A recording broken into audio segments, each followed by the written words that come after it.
Tuvok Czar, chief historian of the former Gravelian Empire, record this tale as a warning to all species who believe themselves superior in this vast galaxy. The humans have a saying, pride comes before a fall. We Gravelians learned this lesson the hard way, through the actions of one remarkable human named Jake Mercer. Our first encounter with humans was, frankly, underwhelming. Their primitive vessel stumbled into our territory near the Cygnus Arm, a pathetic exploration craft they called Artemis E. Can you believe they still used combustion engines? And their communication systems? Please. My personal entertainment unit had more processing power. Look at these creatures, High Commander Vazik sneered as we captured their ship, barely out of their gravity well and already trespassing in Imperial space. I remember watching from the observation deck as our tractor beams pulled in their vessel. The crew of 7 humans didn't even have proper armor. Just flimsy white suits with clear bubbles over their heads. Laughable. Prepare the dissection chambers, Vazik ordered. Their biology might yield some minor scientific value. Standard procedure for newly discovered species: capture, study, dissect, catalog. Perhaps enslave if they proved useful. The Gravelian Empire had done this thousands of times across 3 galactic arms. We were the apex predators of the cosmos, after all. But then something unexpected happened. "Sir, one of them is communicating," reported Officer Krell, our linguistics specialist. It's using mathematical sequences to establish a translation matrix." Vazik flicked his sensory ridges in amusement. How quaint. Let's hear what it has to say before we cut it open. The human's voice came through our speakers, calm and measured despite their situation. "This is Lieutenant Jake Mercer of Earth's Artemis EIA expedition. We come in peace and seek diplomatic relations." Diplomatic relations? With us?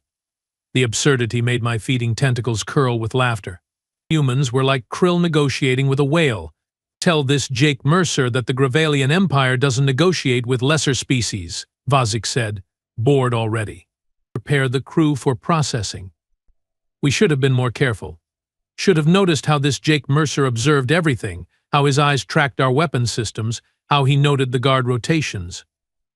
Even as we dragged his fellow humans away, he remained oddly composed.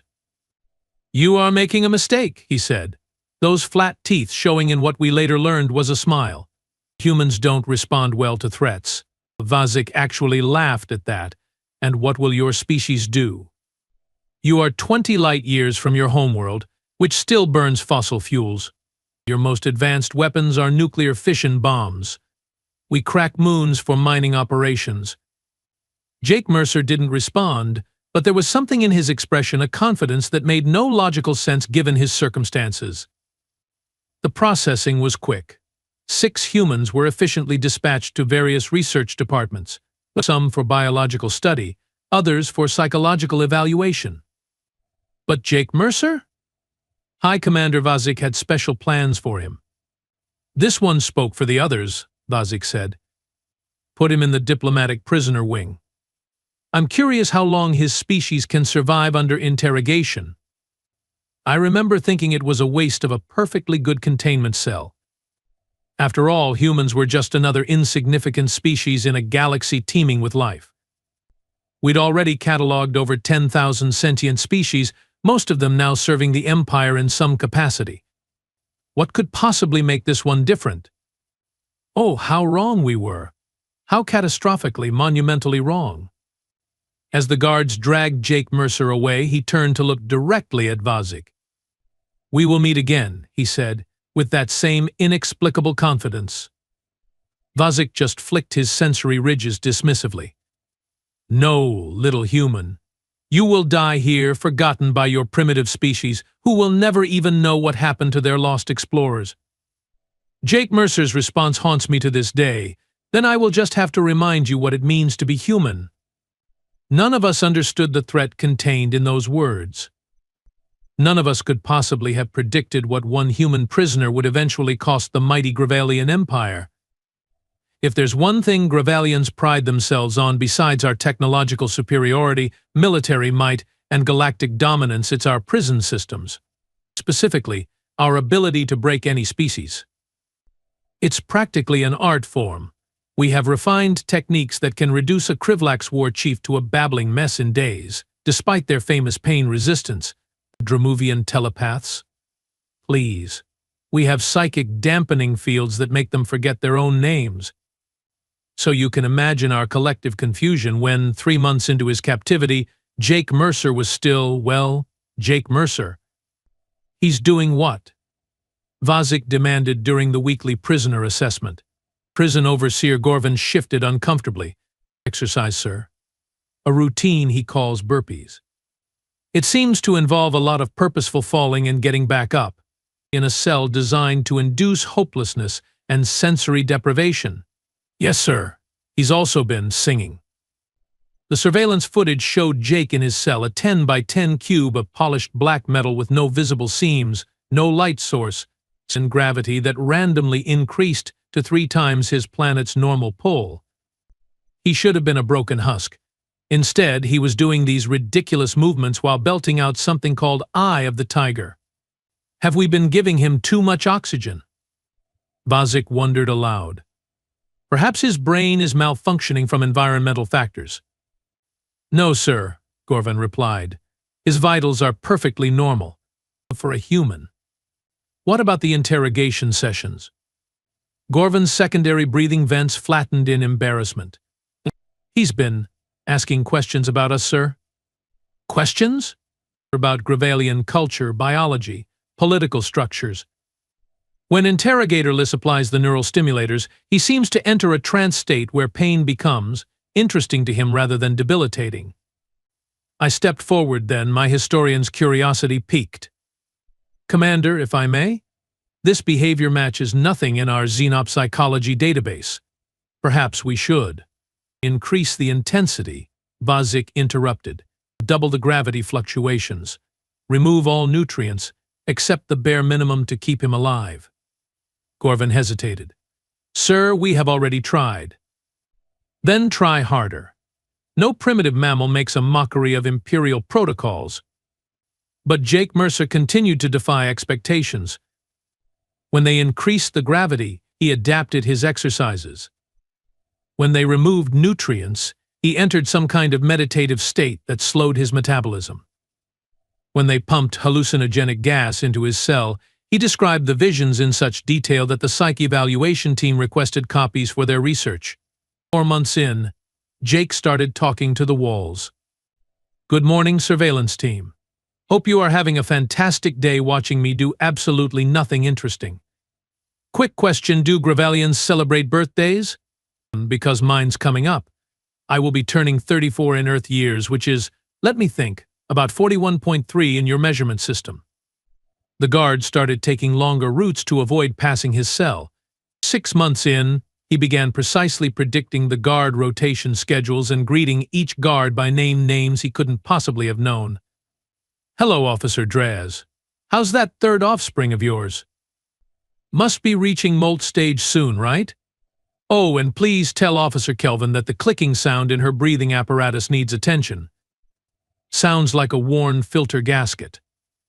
The most disturbing part. He was right about Draz's offspring, and Kelvin's breathing apparatus did have a worn gasket. 8 months into his imprisonment, Jake Mercer started correcting the interrogator's questions. No, he said to a frustrated Liss Parvek during a particularly intense session. If you want to know about Earth's defense capabilities, you are asking all wrong. Try, what's the response time for your global strategic forces? Much more specific. I still won't answer, but I appreciate good technique.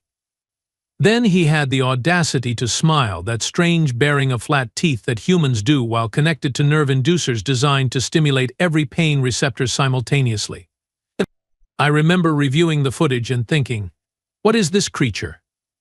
Because whatever Jake Mercer was, he wasn't breaking.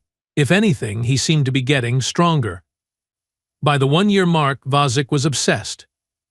Jake Mercer had become a personal affront to his authority, and the other human specimens had long since expired under various experimental procedures, providing minimal useful data. But Jake? Jake was thriving. Perhaps I suggested during one particularly tense briefing, we should consider that our standard approaches are ineffective with this species.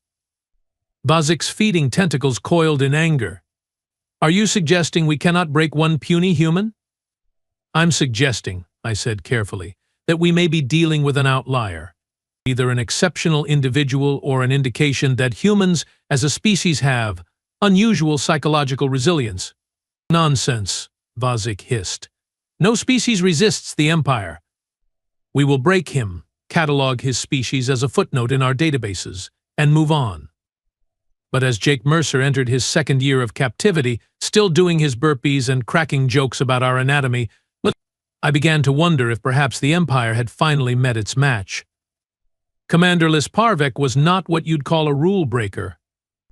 In fact, if the Grevelian Empire had published an employee handbook, which we didn't, and because obedience was assumed rather than requested, Liss would have been the glossy portrait next to model Imperial officer. 20 cycles of flawless service, 14 commendations, and a psychological profile that used the word rigid 17 times. Which is why her sudden interest in Jake Mercer raised so many sensory ridges across high command. It started innocuously enough. Additional interrogation sessions longer than scheduled. Then requests for Earth cultural data from our limited databases. Then, most alarming of all, she began bringing him books. Explain yourself, Commander, Vazik demanded during a review session, his dominant spines fully extended. Liss stood at perfect attention, her secondary eyes fixed respectfully downward. Sir, I believe I have identified an approach that may yield results with the human prisoner. By providing him with entertainment? By establishing rapport, sir. The human responds to social engagement. I have been allowing him to feel he's building a connection, which may lower his psychological defenses. I watched Vazik consider this. It wasn't entirely implausible. Some species did respond better to perceived friendship than to torture. Still, something about Liss's behavior pattern seemed off. And what has this report produced so far? Vazik asked. Valuable insights into human sociology, sir. For instance, they have over 7,000 distinct languages on their planet, yet consider themselves a unified species. They wage wars against themselves over resource distribution and ideological differences. Their art forms often celebrate individual achievement over collective good. Hardly useful for military applications, Vazik noted dryly. With respect, sir, understanding their psychology may help us develop more effective strategies should we encounter more of them. This was technically true. But it didn't explain why Liss had been observed laughing during these sessions. Grevelian officers do not laugh with prisoners. I decided to investigate personally. Using my historian's clearance, I accessed the surveillance feeds from Jake's cell during Liss's next visit. So then the bartender says, "Why the long face?" Jake was saying as Liss entered. It's funny because horses naturally have elongated facial structures. I understand the humorous premise, Liss replied, setting down a small container of what appeared to be non-standard rations. Though I still maintain that your species' reliance on contextual knowledge for humor is inefficient, says the alien whose formal greeting translates to "May your enemies spawn die painfully." Not exactly winning points for efficiency there. That's a sacred traditional greeting dating back 14 millennia. And yet you laughed when I suggested shortening it to sup. What happened next shocked me to my core nutrient sacs. As Parvek decorated commander, ruthless interrogator, and exemplar of Grevelian discipline made a sound I'd never heard from her species before. A sort of staccato hissing that mimicked Jake's human laughter. The High Command would demote me to waste processing if they heard me use such an informal address, she said. High Command sounds like a real party pooper. A what? Someone who ruins fun, like that Vazik guy. His face tentacles do this twitchy thing when he's annoyed, which seems to be always. You shouldn't speak of the High Commander so disrespectfully, Liss admonished, but without conviction. Why not? What's he gonna do, imprison me? Jake gestured around his cell with a grin. More of that strange hissing laughter from Liss. I watched in growing alarm as they settled into what appeared to be a routine. Jake performing his exercises while Liz asked questions about Earth. Jake requesting information about Gravalian politics while Liz took notes. The exchange of what Jake called jokes and what no Gravalian would ever recognize as proper humor. It was all wrong. Prisoners don't exchange cultural information with their captors. They don't develop inside references or share food. And Imperial commanders certainly don't violate security protocols to smuggle chocolate to prisoners because they mentioned missing it. Over the next several months, Liz's visits increased in frequency. She began bringing strange objects, a crude timepiece calibrated to Earth measurements, writing implements, even a small plant from the Botanical Research Wing. Most disturbing of all, she began referring to Jake by his name rather than his prisoner designation. Their conversations grew more complex, more personal. "Do you have family, Jake?" Liz asked during one session. "Parents back on Earth. Dad's a civil engineer, Mom teaches biology. Sister who works in environmental restoration. You?" Gravalians don't maintain family connections after maturity. It's considered a weakness. That's sad. It's efficient. Eat. Is everything about efficiency with you guys? Don't you ever do things just because they feel good? Liz's sensory ridges flattened in what I recognized as discomfort. The Empire values function over sentiment. And what do you value, Liz? The question hung in the air, dangerous and subversive. I expected Liz to terminate the session immediately. Instead, she responded in a lower tone. "I have begun to question whether they are always the same thing." I shut off the feed and immediately reported to Vazik. This wasn't just protocol violation, this was potential ideological contamination. The human wasn't breaking under our methods, he was somehow reversing them, turning Liz into. I wasn't sure what. Vazik listened to my report with growing rage, his feeding tentacles writhing. "Bring me Commander Parvek," he ordered finally, "and prepare the human for transfer to maximum containment." "Sir?" This has gone beyond a simple interrogation failure.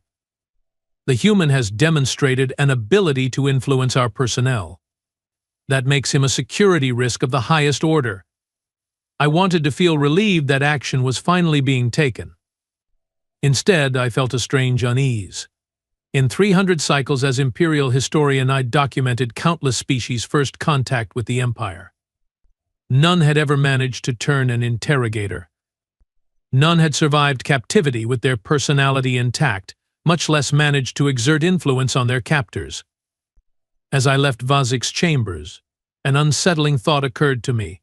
What if humans weren't just another species to catalog and forget? What if they were something new entirely? I should clarify something important. Gravalians aren't stupid. We didn't conquer 18% of the known galaxy by being easily manipulated. We are methodical, strategic, and ruthlessly pragmatic. Our educational systems produce specialists with near-perfect recall and analytical skills that most species can't comprehend. So how did Jake Mercer, a being from a world that still used fossil fuels, manage to outmaneuver us? The answer, I believe, lies in what happened during the next phase of his captivity. After Liz Parvek's reassignment to a distant outpost, officially for stress relief, unofficially as punishment, Jake was transferred to our maximum security wing. This facility, buried 2 kilometers beneath the surface of our military moon Drakath, was reserved for the most dangerous political prisoners in the Empire. "You are making a mistake," Jake told the transfer guards calmly as they fitted him with neural restraints. "This was your best chance at getting useful information from me." "Silence, human," Guard Captain Morvan snapped. "Commander Parvek has been relieved of duty for protocol violations. You will find your new accommodations considerably less comfortable." Jake just smiled, that unnerving smile. "I will miss our chats. By the way, that clicking in your left knee joint? Might want to get that checked. Sounds like microfractures in the osseous support structure." Morvan's secondary eyes widened slightly. He had been experiencing pain in that joint but hadn't reported it yet. The maximum security wing operated differently from standard detention. Prisoners were kept in isolated cells but brought together for controlled labor periods. The theory was that even the most hardened resistors would eventually form social bonds with fellow prisoners, creating leverage points for rigators. But what no one anticipated was how quickly Jake would exploit this system. Within days, he had established communication with prisoners from 7 different subjugated species. Within weeks, he had learned the basics of their languages. Within months, he had become the unofficial center of a cultural exchange program that the guards either didn't notice or didn't consider threatening. During labor periods, as prisoners assembled components for Imperial drone ships, Jake would share stories from Earth, tales of human resistance against overwhelming odds, narratives of empires that fell due to their own arrogance. In my world, he told a group of Vex miners whose crystalline bodies were perfect for extracting radioactive materials. We had an empire called Rome, seemed invincible, ruled for 1,000 years. No, what brought it down? Not just external enemies, internal rot, corruption. Leaders who forgot they were supposed to serve their people. The empire serves none but itself, muttered Drav, an elderly Vex whose facets had dulled from years in the mines. Exactly. And that's always their weakness. Jake lowered his voice. No empire that treats its subjects as tools can last forever. Tools break. Tools wear out. Sometimes tools get used in ways their makers never intended. I discovered these exchanges much later, when reviewing security footage after everything went wrong. At the time, the guards saw nothing concerning. Just prisoners talking to pass the time during labor. What harm could come from letting the strange human tell his little stories? But Jake wasn't just telling stories. He was gathering intelligence. With each conversation, he learned more about the empire's structure, its weaknesses, the growing discontent among its subjugated peoples. He was building a mental map of potential allies and pressure points. Most dangerously, he was spreading ideas about freedom, about dignity, about the possibility of resistance. Humans have a saying, he told a Kandar fluid form whose people had been enslaved for their ability to navigate toxic environments. Give me liberty or give me death. What does this mean? The Kandar bubbled, its translucent body shifting in confusion. It means some things are worth dying for. And if enough people feel that way, well, that's when empires start to worry. These conversations continued for months, unremarked upon by the guards. Why would they care? The prisoners had no means of escape, no way to communicate with the outside world. Let them talk of freedom and rebellion, it changed nothing. Or so we thought. The most significant relationship Jake formed during this period was with Zorex, a former Thralian war chief imprisoned after his people's failed rebellion 30 cycles earlier. Thralians are massive, 6-limbed beings with natural armor and strategic minds evolved for desert warfare. Zorex had once commanded armies that held off Imperial forces for nearly 2 years, an impressive feat, even if ultimately futile. Your people fought well, Jake told him during a maintenance shift. Zorex's armored plates shifted in the Thralian equivalent of a dismissive gesture. We failed. Our tactics were insufficient against Imperial technology. Tactics can be learned. Improved. To what end? My people are now energy processors for Imperial core worlds. Our young are born into servitude. For now. Zorex's compound eyes fixed on Jake. You speak as if change is possible. Change is inevitable, even for the mighty Gravalian Empire. Over the following weeks, I noticed Jake and Zorex engaged in what appeared to be some form of physical training during rest periods. Jake would demonstrate movements, fighting stances adapted for human physiology, which Zorex would then modify for his own 6-limbed form. This is how we disable armed opponents on Earth, Jake explained, showing a joint locking technique. Inefficient for Thralian anatomy, Zorex noted. But the principle, yes, I see how it could be adapted. Other prisoners began to join these sessions. A Medusan tentacle form learning how to use its flexibility against armored guards. A Kandar practicing how to temporarily solidify its fluid body at strategic points for maximum impact. When questioned by suspicious guards, Jake simply explained, "Physical exercise improves work efficiency and reduces aggression. I'm helping maintain order." The guards, seeing no obvious threat in prisoners doing strange movements during their rest periods, allowed it to continue. Meanwhile, Jake continued his cultural exchanges, teaching the prisoners Earth languages as they taught him theirs, particularly English and Mandarin, which he claimed were among Earth's most widely spoken languages. "Why do we need to learn human words?" asked Neri, a winged Avarian whose people had once been renowned stellar navigators before becoming imperial slaves. "Because someday," Jake replied with that unsettling smile, "you might need to communicate with more humans than just me." If only we had paid attention to what he was really saying. Looking back, I can pinpoint the exact moment when Jake Mercer's influence transcended mere prison unrest and became something far more dangerous, the day he broke maintenance tech Jarvix. Jarvix wasn't anyone important, just a mid-level technician responsible for keeping the prison's environmental systems functioning. Forearms, standard intelligence implants, absolutely no security clearance for anything significant. The perfect definition of a non-threat, which is precisely why Jake targeted him. It started innocuously enough. A malfunctioning temperature regulator in the prison workshop. Jarvix, dispatched for routine repairs. Jake assigned to cleaning duty nearby. "Tricky system," Jake commented, watching Jarvix struggle with the calibration. "Looks like the thermal sensor is giving false readings." Jarvix ignored him at first, as Imperial staff were trained to do with prisoners. But after 30 minutes of failed diagnostics, frustration overcame protocol. "What would you know about thermal regulation, human?" Jake shrugged. "We use similar systems on our space stations. The problem's usually in the connector seals. They degrade under constant pressure changes." Jarvix hesitated, then checked the seals. They were indeed degraded. "How did you know this?" "Engineering basics. I was a shuttle pilot back home, had to learn maintenance procedures." "You know, your design actually reminds me of our older models. Smart, but overcomplicated in some ways." That simple conversation opened a channel that should never have existed. Over the next few weeks, Jake made a point to be nearby whenever Jarvix performed maintenance in the prison. Their conversations evolved from technical shop talk to broader discussions. "So your homeworld has 14 moons?" Jake asked during one repair session. 15, Jarvix corrected. "Though Dravex is more of a captured asteroid. Must be beautiful in the night sky." "I wouldn't know.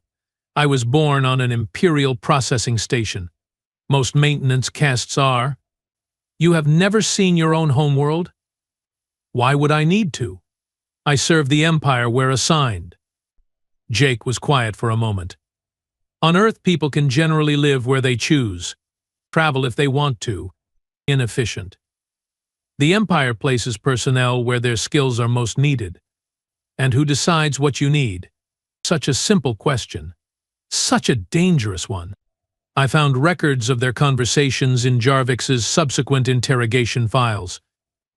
What began as technical discussions slowly transformed into something subversive. Jake asking seemingly innocent questions that planted seeds of doubt. "Do your children get to choose their own career paths? How many hours do you work compared to administrative castes? Have you ever wondered why maintenance technicians aren't permitted enhancement implants beyond basic levels?" Questions no one in the Empire was supposed to ask, because the answers were irrelevant. The Empire decided. The Empire provided. The Empire knew best. Yet Jarvix began to ask his own questions. Began to notice things he'd overlooked for years. The quality difference between food served to guards versus maintenance staff. The fact that despite 15 years of flawless service, he had never been considered for advancement. The ways in which Imperial propaganda constantly reinforced that some castes were simply born to serve. 4 months after their first conversation, Jarvix did something unprecedented. He falsified a maintenance report to spend more time talking with Jake. 6 months in, he began smuggling small luxuries to the human: better food, reading materials, well, even components that Jake claimed were for exercise equipment but served purposes I still don't fully understand. 8 months after meeting Jake Mercer, maintenance tech Jarvix, a Gravalian who had never received so much as a negative performance review, attempted to access restricted Imperial communications to send a message to a known anti-Imperial group on a border world. When caught and interrogated, Jarvix said something that should have terrified us all. The human helped me see. The Empire isn't inevitable. It isn't infallible. It's just one possibility among many. Jarvix was, of course, immediately processed for neural reconditioning. The entire maintenance staff underwent loyalty screenings. Security around Jake was increased, but it was already too late, because Jake hadn't just corrupted Jarvix. During those 8 months, Jarvix had talked to other maintenance workers, shared some of Jake's interesting ideas, repeated questions that had never been asked before. The doubt spread person to person, department to department. Small acts of overlooked defiance began to occur. Maintenance tasks completed incorrectly. Supply requisitions lost. Security footage that mysteriously failed during crucial moments. Nothing major enough to trigger alarms. Nothing coordinated enough to suggest organized resistance. Just tiny cracks in a system that had always prided itself on seamless functioning. Meanwhile, Jake continued his cultural exchange program with the other prisoners, teaching them about human concepts like democracy and self-determination, learning their languages, their grievances, their potential usefulness. "You have turned Drakath Prison into your personal recruitment center," I said to him years later, after everything had changed. He had the audacity to laugh. "No, Tuvok. You did that. You took representatives from 18 different conquered species, all with reasons to hate the Empire, and locked them up together. I just gave them a language to share their grievances in, and maybe a bit of hope that things could be different." Looking back at the security reports from that period, I'm struck by how blind we were. We saw the small infractions, the minor malfunctions, but we never connected them to the human in Cell Block D. Never realized that Jake Mercer was conducting the most effective psychological operation in Imperial history, armed with nothing but words and ideas. We were watching for weapons, for escape attempts, for physical resistance. We should have been watching for hope. It's far more dangerous. The Gravalian Empire had a saying, "Crisis reveals true nature." It was typically used to justify our harsh response to emergencies, the immediate execution of anyone who panicked, the promotion of those who maintained rigid discipline under pressure. The underlying philosophy was simple: when systems fail, return to core Imperial values: strength, order, hierarchy. Jake Mercer had a different interpretation. "Crisis creates opportunity," he told Zorex during one of their exercise sessions. "When normal rules break down, new possibilities emerge." This philosophy was put to the test during the infamous Drakath prison riot of what humans would call the year 2157, but what our records list as Imperial Cycle 8792. It began, as many significant events do, with a seemingly minor incident: a power fluctuation in Cell Block E, home to the most violent non-Gravalian prisoners. The backup systems failed to engage. Later investigation would reveal deliberate sabotage, though by whom remains unclear to this day. With security fields down for approximately 78 seconds, the Cell Block E prisoners did exactly what you'd expect. They attacked the nearest guards and attempted to seize weapons. Under normal circumstances, such an incident would be contained within minutes. Riot suppression units would deploy, prisoners would be subdued, often fatally, and order would be restored with the efficiency the Empire prided itself on. But these weren't normal circumstances. Because at the exact moment the riot began, 3 key systems failed simultaneously. 1. The neural restraint network governing prisoner control implants. 2. The automated weapons targeting system that prevented prisoners from using guard weapons. 3. The emergency lockdown protocols that would have sealed each cell block. 3 critical failures, all at once? Later analysis would suggest a 1 in 8 billion probability of coincidental system failure. Someone had helped those systems fail, someone with maintenance access codes, someone influenced by a certain human prisoner. As alarms blared throughout the facility, guards rushed to contain the spreading violence. Prisoners from multiple blocks converged on the central processing area, fighting with improvised weapons and stolen shock batons. Commander Drav, who had assumed control of the prison after Lis Parvek's reassignment, ordered an immediate lethal response to neutralize all prisoners. The Empire does not negotiate with insurgents. That's when the situation took a truly unexpected turn. Security footage shows Jake Mercer calmly walking through the chaos of the central hall, making no attempt to escape or join the fighting. Instead, he headed directly toward the command center where Drav was coordinating the response. 3 guards intercepted him. 2 were disarmed with movements too quick for our surveillance to properly capture.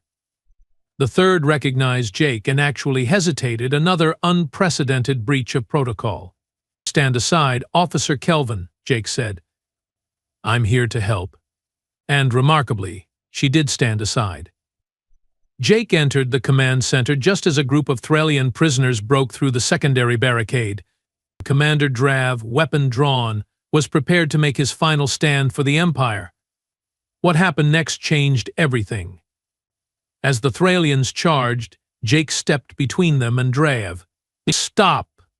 he shouted, first in Gravalian, then in the clicking Thralian war tongue he'd learned from Zorex. Incredibly, they stopped. "This isn't what we discussed," Jake said to the lead Thralian, a scarred veteran named Kraz. "Random violence helps no one." "They would kill us all without hesitation," Kraz responded, his armored plates bristling with rage. "And becoming like them helps your people how exactly?" The Thralian hesitated, battle claws still extended. Jake turned to Commander Drav, who stood frozen in shock at the exchange. "Your facility is compromised. You have injured guards who need medical attention. I'm offering a solution that doesn't end with everyone dead." "What solution could a prisoner possibly offer?" Drav hissed, sensory ridges flat against his skull in fury. "I can end this riot right now. In exchange, you implement immediate reforms to prisoner treatment. Better food, reduced work hours, medical care that doesn't double as experimentation. The Empire does not negotiate with. Yes, insurgents, enemies, lesser species. I have heard the speeches. But right now you are about 10 minutes away from losing this entire facility and everyone in it. The Empire might not negotiate, but you are not the Empire.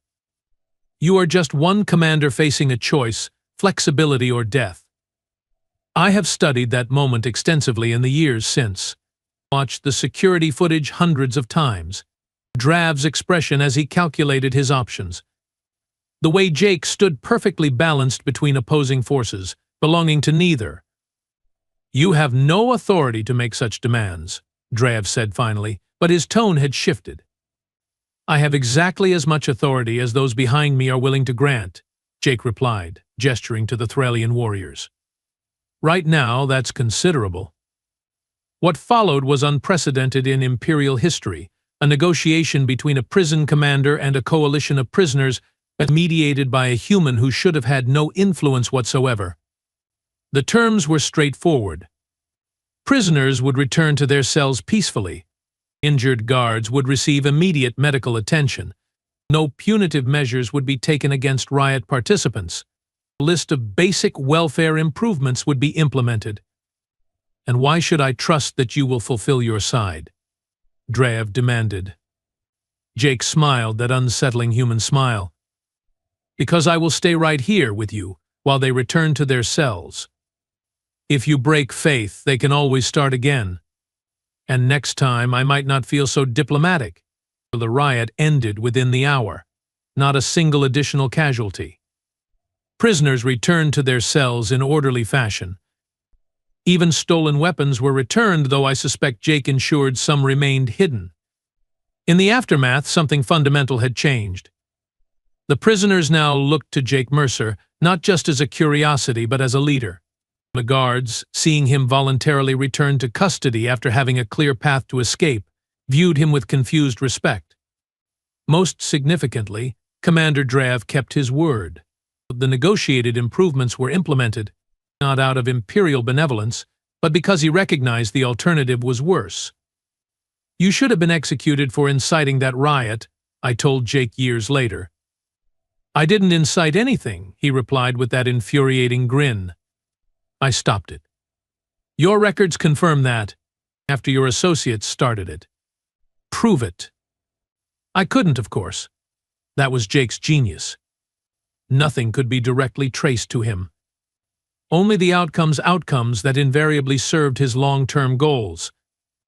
What none of us realized then was that the Drakath riot wasn't just about improving prison conditions.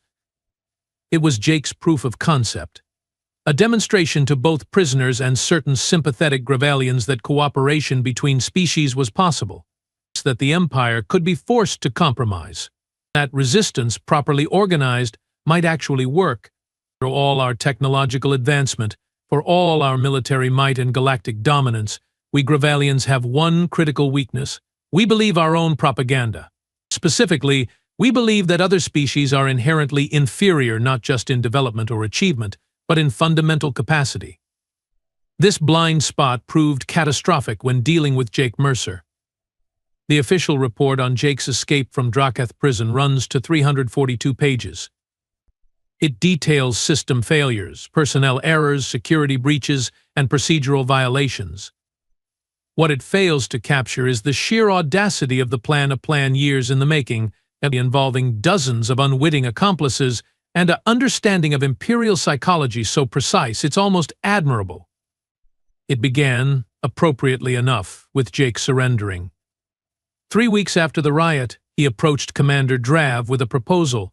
"Your career is in jeopardy," Jake said bluntly. "High Command questions your handling of the riot. Your decision to negotiate rather than execute prisoners is being reviewed." Drav's sensory ridges flattened in alarm. "How could you possibly know that?" Jake smiled. "The same way I know that maintenance tech Lorvik has been skimming recreational substances from the medical bay, or that your second-in-command filed a critical report about your leadership 3 days ago. I listen. I observe. I understand your system better than you do. What do you want, human, to help you? And in return, you help me." The proposal was elegant in its simplicity. Jake would provide intelligence on prisoner activities, helping Drav prevent further unrest. In exchange, Jake would receive special privileges, private quarters, access to educational materials, reduced restrictions. Drav agreed, believing he was using Jake to secure his position. In reality, Jake was securing unprecedented freedom of movement within the facility. Over the next 6 months, Jake became a fixture in Drakath's administrative wing. Prisoners saw him as a liaison to authority, someone who could advocate for their concerns. The guards came to rely on his insights into prisoner behavior. Even Imperial visitors found his observations about security vulnerabilities useful. All the while, he was mapping the facility, learning routines, building relationships, gathering the components for what would become the most spectacular prison break in Imperial history. The escape itself occurred during the facility's annual systems diagnostic, a procedure requiring sequential shutdown and restart of all security systems. Under normal protocols, prisoners were confined to cells with triple redundant restraints during this period. Jake, however, wasn't in his cell. He was in Drav's office, consulting on potential security threats during the diagnostic. At precisely 2740 on the facility's chronometer, the main power core initiated its diagnostic cycle. Backup systems engaged smoothly. Tertiary systems confirmed operational status. But then everything went wrong. First, the environmental systems throughout the administrative wing reported toxic contamination, triggering automatic evacuation protocols. As guards and administrators rushed to designated safety zones, secondary alarms indicated multiple hull breaches in the prisoner sectors. These were false alarms, of course. But responding to them required security overrides that temporarily disabled key systems Jake had carefully studied for weaknesses. As facility personnel scrambled to address cascading emergencies, Jake calmly walked to the rarely used secondary shuttle bay. There he found maintenance tech Lorvik, the substance skimmer he'd mentioned to Drav, already preparing a transport vehicle. "Right on schedule," Jake said. Lorvik's secondary eyes darted nervously. "The clearances worked. Just like you said they would."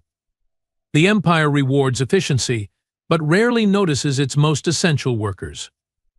Jake clapped Lorvik's shoulder. "Ready for a new life on the Rim Worlds?" What Jake didn't tell Lorvik was that they wouldn't be traveling alone. As the shuttle bay doors opened, 63 prisoners from 18 different species poured in from maintenance tunnels and ventilation shafts.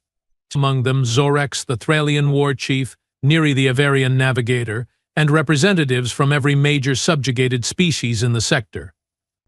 Lorvik's shock was evident. "This wasn't our agreement." "Plans change," Jake said calmly. "Don't worry. Where we are going, your skills will be valued. You will have freedom, respect, and more recreational substances than you can imagine." As the prisoners boarded the transport, a vehicle designed to hold 20 at maximum facility alarms finally identified the actual emergency: unauthorized shuttle launch. It's too late. Damn. The transport blasted from the bay, shields already configured to block standard Imperial tractor beams. By the time pursuit vessels launched, Jake's stolen ship had already made the jump to hyperspace using coordinates that shouldn't have been possible, coordinates that bypassed standard Imperial checkpoints by exploiting gravitational anomalies no Gravellian scientist had thought to map. In the aftermath, the Empire did what empires always do: assigned blame, executed scapegoats, and revised protocols to prevent similar incidents. Commander Drav, surprisingly, survived the incident largely because Jake had left behind evidence suggesting Drav had been drugged during their final meeting. He hadn't been. The official conclusion was that Jake Mercer and his fellow escapees had fled to the lawless Rim Worlds, where they would likely perish given limited resources and the harsh conditions outside Imperial protection. A minor embarrassment, but ultimately insignificant in the grand scheme of galactic politics. High Commander Vazik personally closed the file on prisoner J7293, formerly known as Jake Mercer. Dispatch a standard pursuit notification to Rim outposts, he ordered dismissively. Low priority. And just like that, the Empire forgot about Jake Mercer, wrote him off as a curious anomaly, an interesting specimen who had briefly disrupted operations before disappearing into the void. It would be nearly a decade before we heard his name again. By then, it would be far too late. Let me tell you about fear real, existential fear from the perspective of a species that had forgotten how to feel it. For 9 Imperial cycles after Jake Mercer's escape, the Gravellian Empire continued its inexorable expansion. New worlds conquered, new species subjugated, new resources exploited. Business as usual for the galaxy's dominant power. But beneath this facade of normalcy, disquieting reports began to accumulate in Imperial intelligence archives. Reports I, as chief historian, was uniquely positioned to notice. It began with anomalies in the Rim Worlds, those lawless regions beyond firm Imperial control. Trade routes disrupted, supply shipments vanishing, Imperial survey vessels failing to return from routine missions. Then came more troubling incidents: outposts on recently conquered worlds found abandoned, their Gravellian personnel missing. Subjugated populations that had been docile for generations suddenly demonstrating coordinated resistance tactics. Communications relays sabotaged with precision that suggested intimate knowledge of Imperial technology. Most disturbing were the rumors that began to circulate among the servant classes. Whispered stories of a ghost who moved between worlds, uniting the Empire's enemies. Some claimed this entity was a collective consciousness, others a shape-shifting being that could appear as any species. The most persistent rumor, however, described a bipedal creature with strange, flat teeth and an unsettling tendency to smile before destroying Imperial property. Superstitious nonsense, High Commander Vazik declared when I brought these reports to his attention. Being disgruntled workers creating mythologies to explain their own incompetence. Perhaps he was right. After all, How could one escaped human possibly impact an empire spanning thousands of star systems? Then came the Pelax incident. Pelax VI was a minor mining world, valuable primarily for its reserves of hyperspace-grade fuel. The Imperial presence consisted of a small military garrison overseeing a largely automated extraction operation. Nothing about the planet warranted special attention. Until it declared independence. Not the primitive natives, they had been extinct for centuries. No, it was the Imperial garrison itself that raised a previously unseen flag and announced that Pelax VI was now a free world open to all species. The Empire responded as empires do, dispatched a battle group to crush the insurrection and make an example of the traitors. Standard procedure, executed thousands of times across our long history. The battle group never returned. Surveillance drones, sent to investigate, discovered debris fields where Imperial ships should have been. Encrypted communications intercepted from the planet revealed celebrations in multiple languages, including several not in Imperial databases. High Command was finally forced to acknowledge a coordinated threat. A special task force was assembled, led by none other than Liz Parvek, recalled from her distant outpost and promoted specifically for her experience with the human Jake Mercer. "The pattern is unmistakable," Liz reported after analyzing years of accumulated anomalies. "These aren't random incidents. They are a campaign, methodical, strategic, and expanding in scope. Each action builds on previous successes. Each target is selected for maximum impact with minimum resources." "You believe the human is behind this?" Bazik asked, skepticism evident in his tone. "I believe Jake Mercer started something that has grown beyond him," Liz replied. "He demonstrated that cooperation between species was possible, that Imperial systems had exploitable weaknesses. Whether he leads this movement or simply inspired it, the methodology bears his signature." I remember the unease that permeated that briefing room. For the first time in living memory, the Empire faced an enemy it couldn't easily categorize or counter. An enemy that understood us, while we understood precious little about them. The situation deteriorated rapidly after Pelax. 3 more outer worlds declared independence within a quarter cycle. Supply chains throughout the southern spiral arm were disrupted by precisely targeted strikes. Imperial recruitment centers on 17 worlds were bombed simultaneously, with messages in multiple languages warning potential recruits that the Empire's days are numbered. Most concerning was the unprecedented coordination between historically hostile species. Australians fighting alongside Medusans. Kandar fluid forms operating Avarian starships. Species that had warred with each other for millennia now united against the Empire.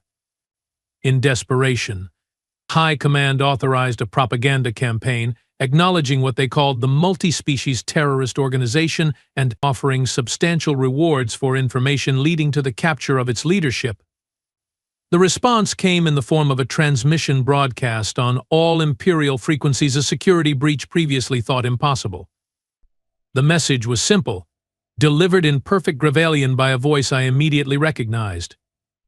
"The Empire calls us terrorists. We call ourselves the Free Species Alliance. For too long, the Gravalian Empire has stolen resources, lives, and futures from countless worlds. It ends now. To all those suffering under Imperial rule, your liberation is coming. To those enforcing that rule, ask yourselves if you are on the right side of history." The transmission concluded with a date, precisely 1 Imperial cycle in the future, and a set of coordinates pointing to Drakath, the military moon where Jake had been imprisoned. "A bluff," Vazik declared. "No force could possibly threaten a core Imperial world." But the increased security deployments to Drakath told a different story. For the first time in its existence, the Gravalian Empire was afraid. As the cycle progressed, more worlds fell to this alliance. Imperial responses grew increasingly desperate. Entire populations suspected of alliance sympathies were relocated to work camps. Summary executions for even minor acts of resistance became standard policy. These harsh measures only accelerated the Empire's decline. Each atrocity created new alliance recruits. Each failed military operation revealed weaknesses for the alliance to exploit. The once mighty Gravelian war machine found itself fighting enemies who disappeared before battle was joined, who struck at supply lines rather than military targets, who somehow always knew Imperial plans in advance. As the appointed date approached, I submitted a formal request to High Command, allow me to interview Jake Mercer if when he was captured. To understand how one primitive human had catalyzed a movement threatening the galaxy's dominant power. Vazik approved my request with a single notation: historical curiosity is a luxury we may soon be unable to afford. I didn't realize then that I would indeed meet Jake Mercer again, but not as a prisoner. And not before he had changed the galaxy forever. The Battle of Drakath began exactly as Jake Mercer had promised, on the precise date and time broadcast across Imperial channels one cycle earlier. What no one expected was the scale of the assault. I was present in the High Command bunker when the first reports arrived. Sensor officers detected anomalies at the system's edge, the telltale gravitational distortions of ships exiting hyperspace. Alliance scout vessels, General Exorov dismissed, probing our defenses before retreating. Then the count started rising. 10 ships. 50. 200. 500. The holographic display showing Drakath's defensive perimeter began to shimmer with thousands of incoming vessels. Not just fighters and frigates, but capital ships, dreadnoughts, vessels of configurations never before recorded in Imperial databases. Impossible, Vazik whispered, his feeding tentacles coiled tightly against his thorax, a sign of extreme stress rarely seen in high-ranking Gravelians. No force this size could have assembled without our knowledge. But the evidence floated before us in cold, hard light. The largest fleet ever recorded in galactic history was converging on the Empire's military heart. More shocking than the fleet's size was its composition. Ships from at least 37 distinct species flew in perfect formation. Vessels that should have been technologically incompatible somehow coordinated their movements with unprecedented precision. Ancient enemies now unified in common purpose. And at the center of this armada, a vessel unlike any other, a massive, sleek command ship of human design, but incorporating technologies from dozens of different worlds. The Remembrance, an intelligence officer reported, reading from intercepted communications. Alliance flagship. Before we could process this information, the communications console chimed with an incoming transmission. Despite encryption protocols that should have blocked any unauthorized signal, the message came through with perfect clarity. A face appeared on the main screen, older, scarred, but unmistakable. Jake Mercer. He wore no uniform, no insignia of rank. Just simple clothing that looked surprisingly like the prison garments he'd worn years before, though clearly of better quality. "Hi, Commander Vazik," Jake said, as casually as if they were continuing a conversation from the day before. "It's been a while. You are looking well. The feeding tentacles might need a little moisturizer, though." Vazik's rage was palpable. "How dare you?" "Let's skip the Imperial outrage," Jake interrupted. "I'm here to offer terms. The Empire does not negotiate with terrorists." Jake sighed, that same expression of mild disappointment he'd shown in his cell years ago. Still using that line? After all this time? That's the problem with empires, you know. They never evolve. Just keep repeating the same mistakes until they collapse. He leaned forward, his expression hardening. "Let me be clear, this isn't a negotiation. It's a notification. The Gravelian Empire ends today. The only question is how many of your people die before you accept that reality." With a gesture, Jake expanded the view to show the bridge of his vessel. Standing beside him were familiar faces: Zorex, the Thralian war chief, now wearing the insignia of an Alliance general. Neri the Avarian, her wings now adorned with navigation symbols indicating fleet admiral status. And, most shockingly, Gravelians. Dozens of them, working alongside other species at various stations. "Traitors," Vazik hissed. "Patriots," Jake corrected. "People who chose the future over the past. Who recognized that cooperation brings more prosperity than domination. You could be one of them." Bazik, I'm offering you a chance to surrender, to transition from an empire to a member state of the Galactic Alliance. Equal rights, equal responsibilities. Is a voice in collective governance rather than absolute rule. And if we refuse? Jake's expression showed genuine regret. Then we demonstrate why your military doctrine is obsolete against a force that combines the strengths of 37 species and knows every weakness of your defenses. To emphasize his point, the tactical display suddenly illuminated with alarm indicators. Throughout the Drakath defense grid, systems were failing, weapons platforms powering down, shield generators overloading. How Vazik began. Did you think the Maintenance Guild forgot how you have treated them for centuries? Or that every Gravalian agrees with Imperial policy? Your empire isn't being defeated from without, Vazik. It's collapsing from within. I remember the terrible silence that followed. The understanding dawning on every face in that command center. The human hadn't just built an army, he'd created a fifth column within the empire itself. You have 1 hour to signal your surrender, Jake continued. After that, we begin dismantling Imperial infrastructure by force. Starting with this command center. The transmission ended, leaving the High Command in stunned silence. Prepare all forces for maximum defense, Vazik ordered finally. The Empire will never surrender to lesser species. But even as he spoke, reports flooded in from across the system.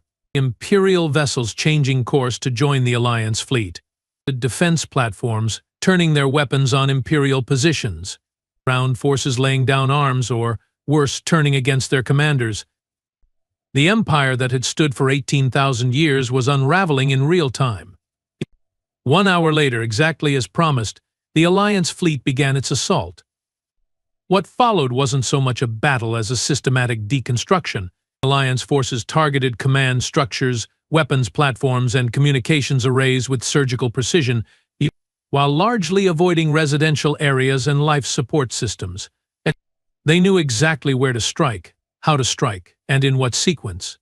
Knowledge that could only have come from intimate understanding of Imperial military doctrine, understanding Jake Mercer had gained during his decade-long insurgency. The battle lasted less than a day. When it ended, the mighty Gravalian defense forces had been reduced to isolated pockets of resistance. High Commander Vazik, rather than surrender, took his own life in accordance with Imperial tradition.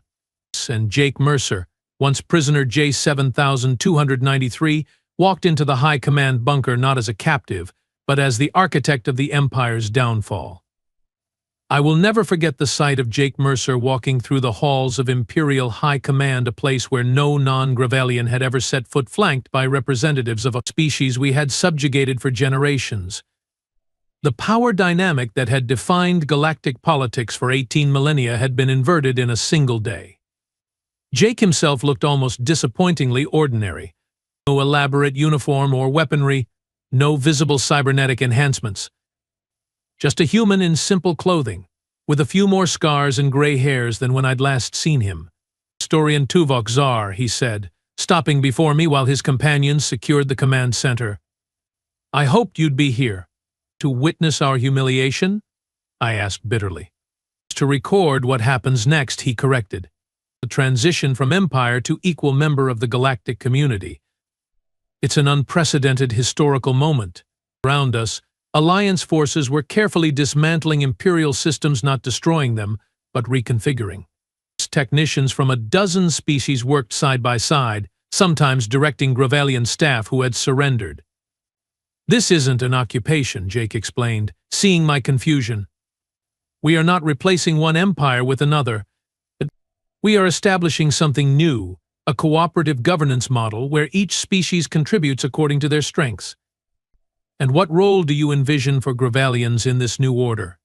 I asked. Slaves? Experimental subjects. A fitting revenge for our past crimes? Jake actually laughed. You still don't get it, do you? This was never about revenge. It's about potential. About what's possible when species work together instead of dominating each other. He gestured to a Gravalian wearing Alliance insignia, a female I was shocked to recognize as Commander Liz Parvik. Liz will be coordinating the Gravalian transition team, Jake continued. Your people's administrative experience, organizational skills, and strategic thinking are valuable assets. They will just be applied to collective benefit rather than imperial expansion. Liz stepped forward, her bearing still military precise despite the unfamiliar uniform. The Alliance needs Gravalian expertise, historian, but it must be freely given, not coerced. I remember struggling to process this information. The idea that our conquerors would offer partnership rather than subjugation violated everything I understood about power dynamics. Why? I finally asked Jake. Why not simply destroy us as we would have destroyed you? His expression turned serious. Because that's the difference between humanity and the Empire. We understand something you forgot long ago: diversity is strength. Each species perceives the universe differently, solves problems differently. Together we are capable of innovations no single species could achieve alone. Over the following days, I observed the systematic dismantling of imperial authority. But unlike the chaotic transitions of power I'd documented on conquered worlds, this process was methodical, almost gentle. Essential services continued uninterrupted. Citizens were reassured through broadcasts in proper Gravalian. Alliance medical personnel treated wounded Imperial soldiers alongside their own. Most remarkably, there were no mass arrests, no public executions of Imperial officials. Those who had committed specific war crimes would face trial, Jake explained. But the vast majority of Gravalians, even those who had served the Empire, were offered amnesty in exchange for cooperation. Punishing an entire species for their government's actions would make us no better than the Empire, Jake told me during one of our many conversations as I documented the transition. Our quarrel was never with Gravalians as a people, only with a system that treated other sentient beings as resources to be exploited. I asked him about the escaped prisoners who had accompanied him from Drakath prison years earlier. How had 63 desperate fugitives transformed into the leadership of a galactic revolution? We started small, Jake explained. One outpost, one alliance at a time. The rim worlds were full of species with grievances against the Empire but no way to coordinate resistance. We provided that coordination. But the technology I pressed. The fleet we saw, that kind of manufacturing capacity, wasn't built from scratch, he finished. The Empire's greatest vulnerability was its arrogance, the assumption that lesser species couldn't possibly cooperate or pose a serious threat. So you never noticed when shipyards went slightly under quota, when resource deliveries came up a few percentage points short. For 10 years, we skimmed just enough from Imperial supply chains to build our own infrastructure, all while your analysts dismissed the discrepancies as statistical errors. The elegance of it was breathtaking. The Empire, focused on grand strategies and major threats, had been undone by 1,000 tiny diversions of resources, none significant enough to trigger alarms, but collectively sufficient to arm a revolution. More impressive still was the network Jake had built. Former Imperial subjects, who had been bitter enemies under Gravalian rule, now worked together seamlessly. Species whose biologies were fundamentally incompatible shared technologies designed for mutual benefit. The real work starts now, Jake told me on the 7th day after the fall of Drakath. Overthrowing an empire is dramatic, but building something better in its place, that's the true challenge. When I asked what role humanity would play in this new galactic order, Jake's answer surprised me. Earth doesn't know any of this has happened, he said. They still think the Artemis E was lost to equipment failure. They are not ready for galactic politics yet. Then why did you do all this? I asked, genuinely puzzled. If not for your homeworld's benefit? Jake was quiet for a moment before answering. Because it was right. Because I saw beings suffering under a system that viewed them as tools rather than people. And because humans have this annoying habit of not being able to walk away from injustice once we recognize it. In that moment, I began to understand what made humans truly dangerous. Not their technology or physical capabilities, but something more fundamental, their ability to form connections across species boundaries, their stubborn insistence on seeing personhood in alien forms, their relentless drive to improve situations rather than simply accept them.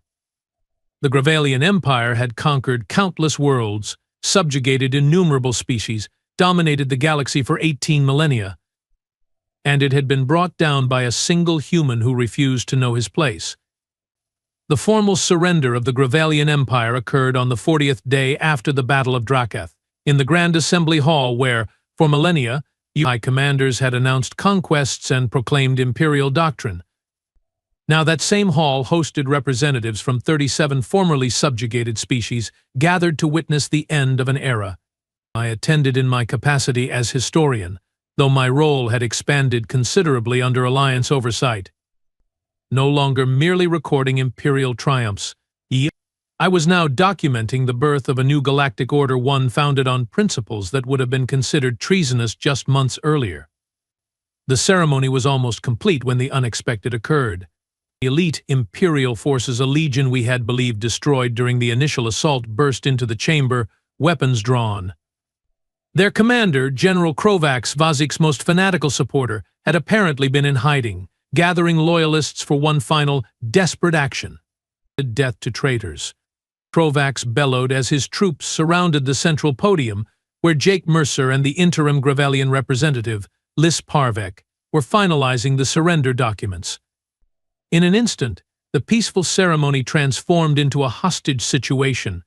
Alliance security personnel were caught off guard, their weapons lowered in what was supposed to be a ceremonial context. Krovax advanced on Jake, neural disruptor aimed at his head. The human who thought he could defeat the greatest empire in galactic history. Not so confident now, are you? Jake's expression remained unnervingly calm. Actually, General, I'm exactly as confident as I need to be. Your Alliance forces are stationed throughout the capital, Krovax sneered.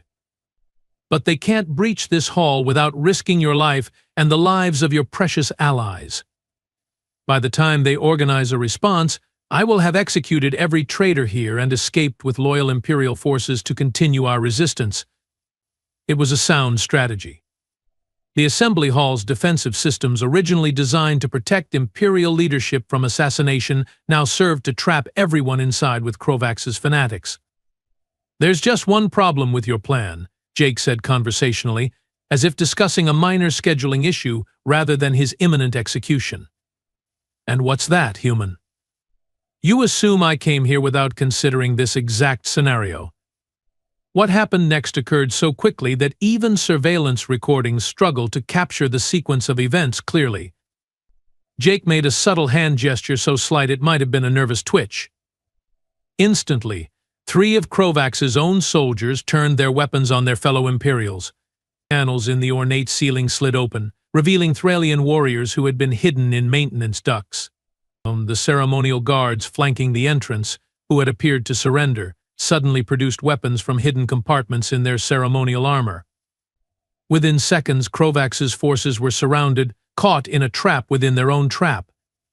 I spent 10 years studying Imperial protocols, General, Jake explained as Krovax's neural disruptor was removed from his hand by a soldier who had, moments earlier, appeared loyal to the Empire, including the fact that elite legions always place infiltration units within enemy leadership. So I made sure we found your people first and adjusted their priorities. The loyal Imperial soldiers removed their helmets, revealing neural modification devices technology that had once been used to ensure obedience to the Empire, now reprogrammed for Alliance purposes. You used our own mind control techniques against us, Krovax said, horror evident in his voice. You have become what you claimed to despise. Jake's expression hardened. No, your infiltrators volunteered for these temporary modifications after we captured them. They will be removed once security is established. The difference, General, is choice, something the Empire never offered its subjects. Krovax, seeing his forces neutralized, did what Imperial doctrine demanded of commanders facing defeat. He reached for the suicide implant embedded near his primary heart. But before he could activate it, Lis Parvek caught his arm. That's the old way, she said firmly. We don't need more death to validate our cause. You expect mercy? Kovacs snarled. After all the Empire has done? Not mercy, Jake clarified. Justice. You will stand trial for your actions, General. All of you will. But it will be a fair trial, with evidence and testimony, not a summary execution. The concept seemed to genuinely confuse Kovacs. In imperial justice, defeat and death were synonymous. The idea of captivity with due process was foreign to him. As Alliance security personnel secured the remaining Imperial loyalists, Jake turned to address the still shocked assembly. What you just witnessed is exactly why the old system needed to end, he said, his voice carrying through the vast hall. The Empire's philosophy that might makes right, that defeat means death, that different means inferior led inevitably to moments like this. Silence as the answer to every challenge. He gestured to the diverse gathering before him, representatives of species that had been bitter enemies under Imperial rule. Our strength comes from collaboration, not domination. From recognizing that different perspectives create better solutions than any single viewpoint could achieve alone. The Alliance isn't perfect. We will make mistakes. But we will make them together, learn from them together, and grow stronger because of our differences, not despite them. I recorded his words faithfully, though at the time I was not entirely convinced. After 18 millennia of imperial doctrine, the idea that cooperation could prove more powerful than conquest seemed naive at best, delusional at worst. But as Kovacs was led away alive, to face justice rather than summary execution, I began to consider that perhaps the humans' approach wasn't weakness after all. Perhaps there was a different kind of strength in restraint, injustice tempered with mercy. The ceremony resumed after a brief delay. The surrender documents were signed. The Gravalian Empire officially ceased to exist, replaced by the Gravalian Cooperative, one member among equals in the newly formed Galactic Alliance. As the assembly dispersed, Jake found me in the crowd. I will need your help, historian, he said without preamble. My help? For what purpose? To document everything. The Empire's fall, the Alliance's creation, the transition from domination to cooperation. Future generations need to understand how we got here and why we can never go back to the old ways. You trust a former Imperial historian with this task? I asked, genuinely surprised. Jake smiled, that same unsettling expression that had once seemed so alien in the interrogation chambers of Drakath prison. Who better? You understand what was lost and what was gained.